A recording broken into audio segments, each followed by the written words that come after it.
उत्तर प्रदेश का लखनऊ में आदरणीय केजरीवाल जी और अखिलेश यादव जी प्रेस कॉन्फ्रेंस की है और इस प्रेस कॉन्फ्रेंस में केजरीवाल जी ने 4 पॉइंट के साथ समझाया है इंडिया अलायंस को क्यों वोट देना है और आदर्श पार्टियों को क्यों वोट नहीं देना है। तो वीडियो को साथ बने रहना, लास्ट तक ज़रूर देखना। चलिए वीडियो को शुरू करते हैं। आज यहाँ आए हुए सभी पत्रकार बंधुओं को और जितने दर्शक ये देख रहे हैं उन सबको मेरा नमस्कार, मेरा प्रणाम। आज लखनऊ में मैं उत्तर प्रदेश के सभी मतदाताओं से इंडिया गठबंधन को भारी भरकम वोट देने के लिए, भारी मात्रा में वोट देने के लिए अपील करने के लिए आया हूँ। मैं 4 बातें रखना चाहता हूँ।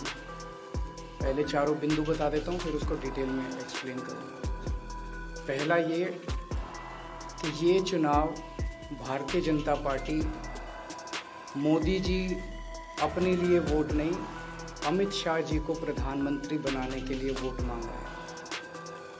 दूसरी बात, योगी आदित्यनाथ जी को अगर ये लोग जीत गए तो योगी आदित्यनाथ जी को 2 से 3 महीने के अंदर उत्तर प्रदेश के सीएम पद से हटा दिया जाएगा। नंबर 3, इन लोगों की पूरी तैयारी है, अगर ये लोग जीत गए तो संविधान को बदल के SC ST और OBC का रिजर्वेशन खत्म कर दिया जाएगा। और नंबर 4, जो आंकड़े अब देश भर से आ रहे हैं वो ये दिखा रहे हैं कि 4 जून को इंडिया गठबंधन की सरकार बनने जा रही है और NDA को और BJP को बहुत कम सीटें मिलने जा रही हैं। अब मैं अपने सबसे पहले पॉइंट पे आता हूँ। जब 2014 में प्रधानमंत्री बने थे नरेंद्र मोदी जी, तो उन्होंने खुद एक रूल बनाया था कि भारतीय जनता पार्टी के अंदर और उनकी सरकारों में 75 वर्ष से ऊपर कोई भी व्यक्ति होगा तो उसको संगठन में और सरकार में किसी भी पद पे नहीं रखा जाएगा, उसको रिटायर कर दिया जाएगा। और उसका सबसे पहले उस रूल के तहत आडवाणी जी को और मुरली मनोहर जोशी जी को रिटायर किया गया था। और उसके बाद तमाम यशवंत सिन्हा जी, सुमित्रा महाजन जी, कई लोगों को यहाँ टिकट भी मिली। कई लोग जो पद पे बैठे हुए थे उनको पद से इस्तीफा दिलवा के उनको हटाया गया। ऐसे कई सारे लोग हैं। तो अब अगले साल 17 सितंबर को प्रधानमंत्री मोदी जी 75 साल के होंगे और मोदी जी ने तय कर लिया है कि अमित शाह जी को वो अपना वारिस बनाएंगे और अमित शाह जी अगले साल 17 सितंबर को देश के प्रधानमंत्री बनाने का उन्होंने तय किया है मोदी जी ने। इसके ऊपर मोदी जी पिछले 1-2 साल से लगे भी हुए हैं, क्योंकि भारतीय जनता पार्टी के अंदर अमित शाह जी के सामने जो जो बाधाएं पैदा कर सकता था नेता, एक एक करके उन सब नेताओं को साइड कर दिया गया, उनका पत्ता साफ कर दिया गया। शिवराज सिंह चौहान को हटा दिया गया, वसुंधरा राजे को हटा दिया गया, डॉक्टर रमन सिंह को हटा दिया गया, देवेंद्र फडणवीस को खत्म कर दिया गया, खट्टर साहब को खत्म कर दिया गया, एक एक करके सबको खत्म कर दिया गया। एक ही शख्स बचे हैं जो अमित शाह जी के रास्ते का कांटा बन सकते हैं। हेलो, आवाज आ रही है? आ रही है। एक ही ठीक है, आ रही है। एक ही शख्स हैं जो कि उनके रास्ते का कांटा बन सकते हैं, वो हैं योगी आदित्यनाथ जी। अब योगी आदित्यनाथ जी को इन्होंने हटाने का पूरा मन बना लिया है और अगर इनकी सरकार बनी तो 2 महीने के अंदर योगी जी को भी उत्तर प्रदेश के सीएम से हटा दिया जाएगा। मैंने दिल्ली में 3-4 दिन पहले ये प्रेस कॉन्फ्रेंस की थी और ये दोनों मुद्दे उठाए थे। जैसे मैंने मुद्दे उठाए थे तो अमित शाह जी ने और उनके कई नेताओं ने अपनी भावना प्रकट की कि नहीं, मोदी जी को 75 साल में इस्तीफा नहीं देना चाहिए, मोदी जी को 75 साल पूरा कार्यकाल पूरा करेंगे।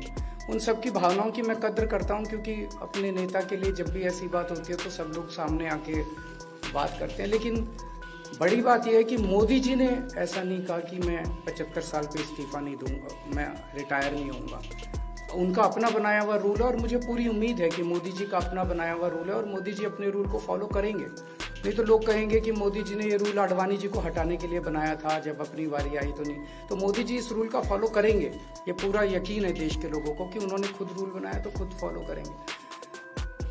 दूसरी बड़ी बात जो हुई कि जब मैंने कहा कि योगी आदित्यनाथ जी को 2 महीने में हटा दिया जाएगा, इस पे अभी तक भाजपा के किसी नेता की टिप्पणी नहीं आई है। 4 दिन हो गए, इसका मतलब ये तो कंफर्म करता है कि उन्होंने पूरी प्लानिंग कर ली है और उनके पक्ष में कोई बोलने के लिए तैयार नहीं है योगी आदित्यनाथ जी के। तो उनका हटना अब लगभग तय है कि योगी आदित्यनाथ जी को उत्तर प्रदेश के सीएम पद से हटाया जाए। दूसरी चीज, मैं उत्तर प्रदेश के सभी मतदाताओं को कहना चाहता हूं कि पिछले 4-5 महीने से इन्होंने शोर मचा रखा है, 400 पार 400 पार 400। क्यों? कहते हैं नहीं मोदी जी कुछ बड़ा काम करना चाहते हैं। तो लोगों ने खोद के पूछा, भाई क्या बड़ा काम करना चाहते हैं, कुछ बताओ तो सही। तो उन्होंने नहीं बताया। लोगों ने फिर अंदर से पता किया कि बड़ा काम ये करना चाहते हैं कि देश से रिजर्वेशन खत्म करना चाहते हैं। हम जानते हैं कि इनका जो पूरा इकोसिस्टम है, आरएसएस, बीजेपी, शुरू से ये लोग रिजर्वेशन के खिलाफ रहे हैं। इनकी की पूरी मानसिकता रिजर्वेशन के खिलाफ रही है। तो मैं सभी लोगों को ये आगाह करना चाहता हूं कि ये बड़ा काम इनको 400 पार इसीलिए चाहिए क्योंकि ये रिजर्वेशन खत्म करना चाहते हैं। संविधान को, बाबा साहब अम्बेडकर ने जो संविधान बनाया था, उस संविधान को ये तार करना चाहते हैं। पूरे देश भर से अब जो ट्रेंड आ रहे हैं, वो ट्रेंड ये दिखाते हैं कि भारतीय जनता पार्टी को 250 से भी नीचे, मेरे हिसाब से 220 के आसपास, 3-4 दिन पहले भी मैंने कहा था, 220 से कम सीटें इनकी आती हुई नजर आ रही हैं। आप हिसाब लगा लीजिए। मैं हरियाणा होके आ रहा हूँ कल परसों, हरियाणा में इनकी बहुत कम हो रही हैं, दिल्ली में इनकी बहुत कम हो रही हैं, पंजाब में मुझे नहीं लगता इनकी कोई सीट आ रही है, कर्नाटक में इनकी काफ़ी कम हो रही हैं, महाराष्ट्र में इनकी बहुत कम हो रही हैं, बंगाल में इनकी कम हो रही हैं, यूपी में इनकी कम हो रही हैं, बिहार में इनकी कम हो रही हैं, झारखंड में इनकी कम हो रही हैं, राजस्थान में इनकी कम हो रही हैं। तो इनकी सीटें आ कहाँ रही हैं? तो इनकी 220 के नीचे सीट आ रही हैं। इनकी सरकार बीजेपी की सरकार नहीं बन रही है, इंडिया गठबंधन की सरकार बनेगी और इंडिया गठबंधन की सरकार जो है वो देश को एक प्रगति के रास्ते के ऊपर लेके जाएगी। इस तरह से जो पूरे देश के अंदर एक नेगेटिविटी इन लोगों ने फैलाई है, उसको हम लोग ठीक करेंगे। मैं अंत में उत्तर प्रदेश के सभी लोगों को अपील करना चाहता हूं कि इंडिया गठबंधन के, यहाँ पे सपा और कांग्रेस का गठबंधन है, इंडिया गठबंधन का जो जहाँ से कैंडिडेट है उसको भारी मात्रा में वोट देकर आप सब लोग जिताइए। मैं निवेदन करूंगा समाजवादी पार्टी के राष्ट्रीय अध्यक्ष माननीय अखिलेश यादव जी से।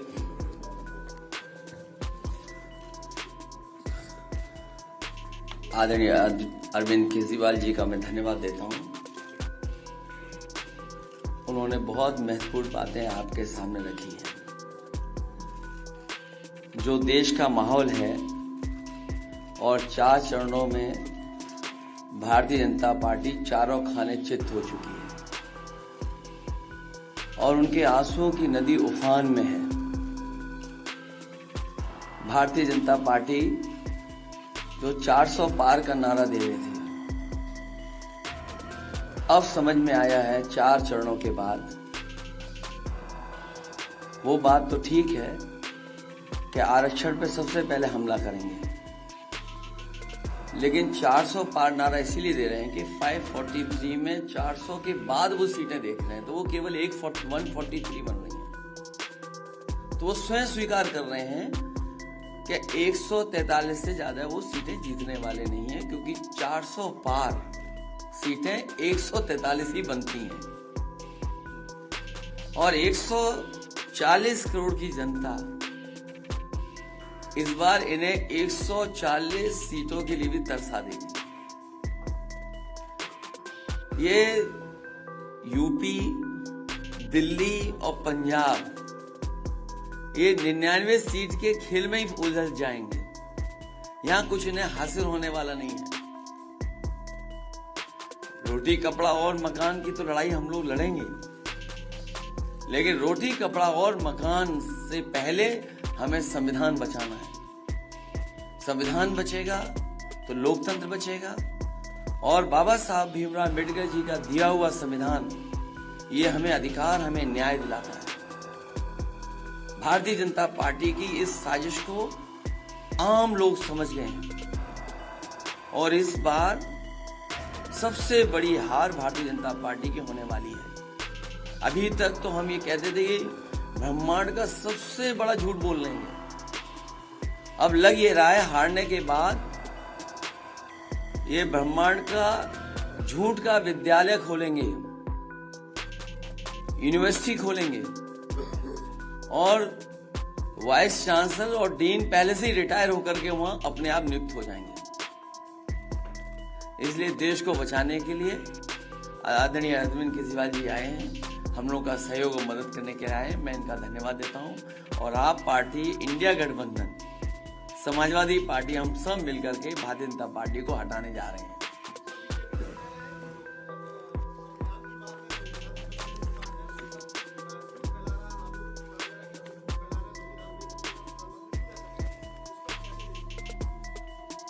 उनकी कौन सी बात सच निकलेगी? अभी आपसे कहा कि 75 साल वाला जो वो है रूल नियम, उसको तो फॉलो किया जाएगा ना, इसी से पता लग जाएगा। और एक मिनट, अगर आप इनका इतिहास उठा के देखें पिछले 75 साल का, जनसंघ का, आरएसएस का, थ्रू आउट ये लोग रिजर्वेशन के खिलाफ रहे हैं। तो अब 400 सीटें लाके ये संविधान बदल के उस रिजर्वेशन को खत्म करना चाहते हैं।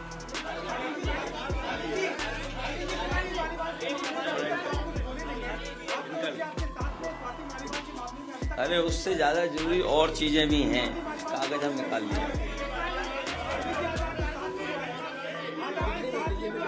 भाजपाई किसी के सगे नहीं है, ये है कि भाजपाई किसी के सगे नहीं है और भाजपाई झूठे मुकदमे लगाने वाला गैंग है। हाँ बोलो। एक बार बोल रहे हैं, बता। हाँ मैं बोल रहा हूँ, एक सेकंड बोल रहा हूँ।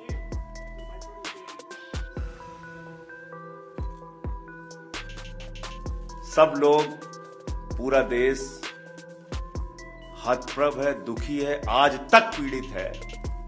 मणिपुर के अंदर एक कारगिल योद्धा की पत्नी को निर्वस्त्र करके घुमाया गया, सैकड़ों महिलाओं के साथ दरिंदगी हुई, भारत के प्रधानमंत्री खामोश रहते हैं। हजारों महिलाओं के साथ प्रज्वल रवन्ना ने बलात्कार किया, दरिंदगी की, मां की उम्र की महिलाओं के साथ। प्रधानमंत्री कहते हैं ये भारत को मजबूती देगा, इसी को वोट देना। ये भारत का भविष्य है प्रज्वल रवन्ना, उसको भगा दिया जाता है बीजेपी के द्वारा।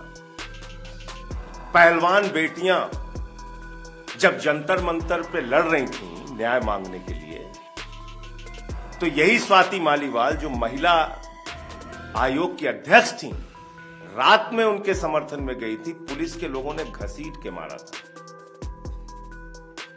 हमने देखा यहीं उत्तर प्रदेश के अंदर कुलदीप सेंगर के मामले में, हाथरस के मामले में, देश के प्रधानमंत्री खामोश रहते हैं, एक शब्द नहीं बोलते। आम आदमी पार्टी हमारा परिवार है, पार्टी ने अपना रुख साफ कर दिया है और मैं चाहता हूं जितने विषय मैंने आपके सामने रखे हैं, देश के प्रधानमंत्री और भारतीय जनता पार्टी को जवाब देना चाहिए। स्वाति मालीवाल के मामले में जवाब देना, जब वो पहलवान बेटियों के लिए जंतर मंतर पे न्याय मांगने गई थी स्वाति मालीवाल जी, उस समय घसीट के मरवाया पुलिस वालों से। तो इसलिए इस पे राजनीतिक खेल ना खेलें, मैं सिर्फ इतना कहना चाहता हूं। धन्यवाद।